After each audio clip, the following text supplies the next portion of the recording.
Yeah, if you're first out of the game, you go to the store.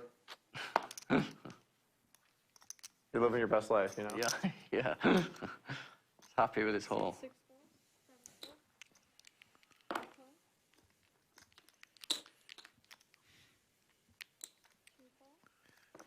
You're getting a bad pro. Oh, okay. What cards were those? Of all Probably the outcomes, winners. I didn't think Worse that than one the was gonna happen. 5-3-0? 7-3-0? We are playing 100, 200, 400, 800 at the Lodge. It falls around to Bulldog in the cutoff with 8-7 of diamonds. He raises it up to $2,000. Ryan on the button with Queen of Clubs, 9 of Hearts, opts to call. And if you're playing a game that you think is going to result in a lot of multi-way pots where the straddlers are going to call a ton, I would just fold this offsuit hand in position. If you think the players out of position in the blinds and straddles are going to be very tight and straightforward, calling becomes a little bit more reasonable. Ryan does call with the Queen of Clubs, 9 of Hearts, playing about $200,000 deep. Nik Airball in the big blind calls with Ace-7 of Clubs. Doug Polk in one of the straddles calls with Ace-6 of Diamonds. Let's head to the flop. Disappointed in you, Ted. It was like for sure ace. Are you locking it up? Nut flush draw for Airball, along with his ace. Doug also with a pair of aces. The flop comes Ace of Spades, Jack of Clubs, 10 of Clubs, which is a heck of a flop. Nik Airball has top pair in the nut flush draw. That's a really good hand. Doug Polk has top pair no kicker. Sometimes good, not this time. Bulldog has the bad end of the gut shot, and Ryan has the open-ended straight draw with the Queen of Clubs. They check around to Bulldog, who bets 4,000 into the 9,000 pot with the 8-7 of diamonds. And I would just not recommend doing this. This is a spot where all of your opponents are going to connect okay with this board to the point that someone's going to have something. Also, if you do happen to get a 9 and make it straight, there's no guarantee you're going to be good, right? You could be against a better straight. Also, your opponent's going to have flush draws that could outdraw you. So this is a spot where when you're playing multi-way and you have a really, really bad draw, just check and fold. I'd be much happier betting with a hand like Queen 7 of Hearts or something like that. It's like a pretty bad draw, equally bad draw, but at least it's a draw to the nuts. The 8-7 is not a draw to the nuts. I would just check fold it. Ryan, with his open-ended straight draw, has a pretty easy call. Then Nik Airball has to decide if he wants to raise it or call it with his top pair and nut flush draw. Let's see what he does.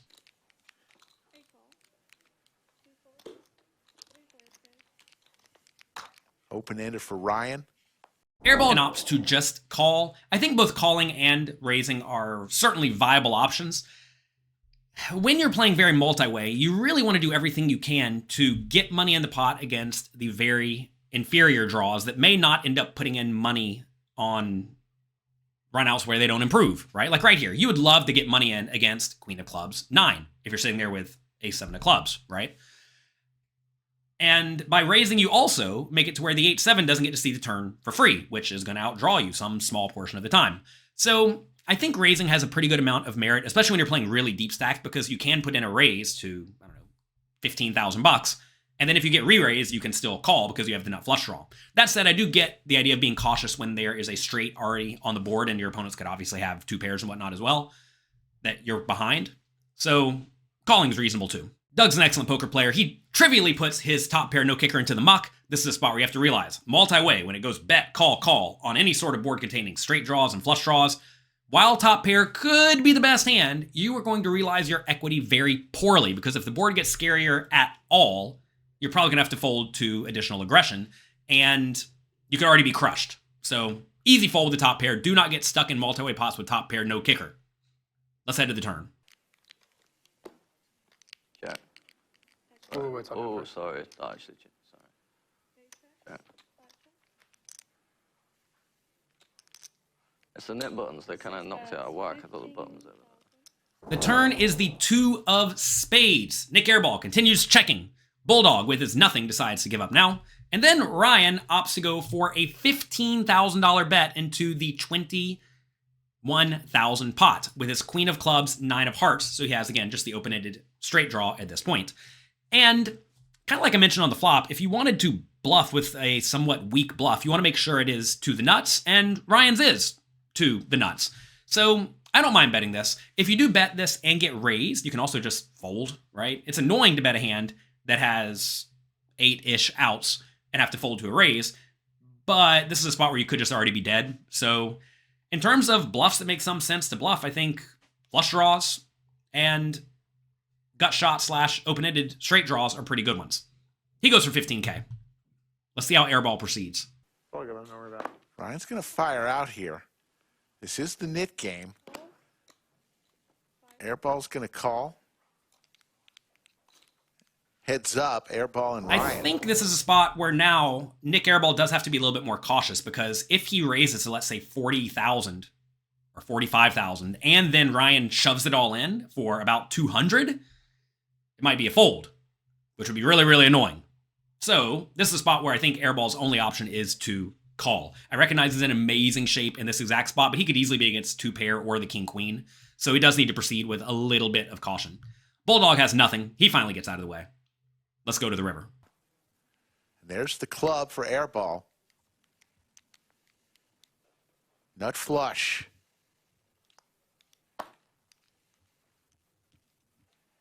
All in. And Ryan with the straight. Gross. 8 of clubs on the river. Everybody gets there, but only one player with the check mark. Some California crime taking place in Texas at the Lodge Card Club. LA boys play different.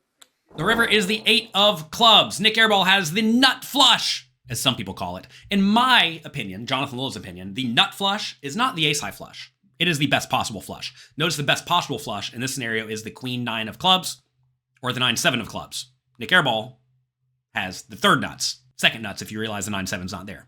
So keep that in mind, right? Anyway, he decides to rip it all in. 185,000 effective into the 51,000 pot. This is something that you will see GTO solvers do in cash games when you are playing really, really deep. When you have the super duper nuts, you want to be ripping it in some portion of the time so that you stack your opponent. Now, this is a spot where I think you're gonna have a pretty tough time getting called unless your opponent also has a flush. And the thing is that if your opponent has a flush, they're just gonna load money in, right? I would fear that I would get folds from hands as strong as King Queen if you rip it all in for so much in this situation. But look, Nik Airball's Nik Airball. He does not have the Jonathan Little image. He has a Nik Airball image. Now, will Nik Airball actually take a hand like Ace of Clubs Queen, Ace of Clubs 9, I don't even know. Take a hand like Ace of Clubs blank and rip it all in as a bluff? That seems optimistic to me. Let's see what Ryan thinks. He covers me, right? Yeah. Wow, what the He either got ace-7 of clubs or something, or Bingo! nothing. Ryan's a sicko. Just in the middle. I'm gonna need a couple minutes, guys, sorry. Ryan makes this call. This would be the biggest part of the day. Think he'll be able to get away. 15, 30. Think for a second. I don't think I fold this.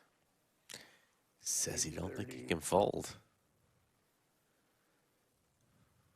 40 something. He's got a club in his hand.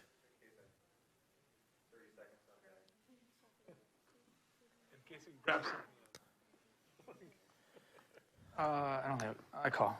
Makes the call. Up flush.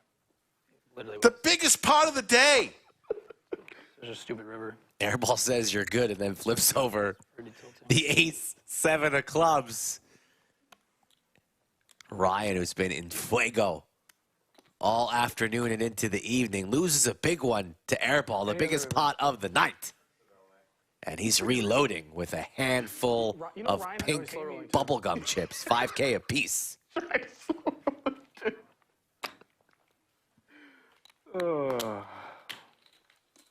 Long time no eat, Terrace. I wish I had a set. Eat a flush? Wait, what the? It's pretty gross. 8 of clubs. What a dirty 8 of clubs. What's the mid penalty? 700 per, plus 100 and 100. 100, yeah. 700, not 1,000? That was a 470K pot. Damn, that's Nuts. Ryan now stuck 50K. He was up Literally a the one quarter hand I million have, and I still Yeah, can't- you earlier. said my exact cards. Yeah. He said it can only be ace seven of clubs, and I was like, this is. You know his job is to watch you play poker, right? I guess that's true. I just don't think I can fold that good of a hand. I guess no one's seen more hands of my poker than Ryan, right? By far. I'm not looked. Can I straddle out? Yeah, I probably shouldn't play when he plays. Yeah, it's not going well for you, huh? Yeah, it's going terrible. Oh my god. Ryan gives it a lot of thought, realizes Nik Airball got his name for a reason, and finds the call. And is shown the $185,000 bill. What I want to know is, do you think Nik Airball was out of line with his comments after the hand is such a gigantic pot? Let me know what you think in the comments section down below. Click the like and subscribe button while you're there, and I'll talk to you next time.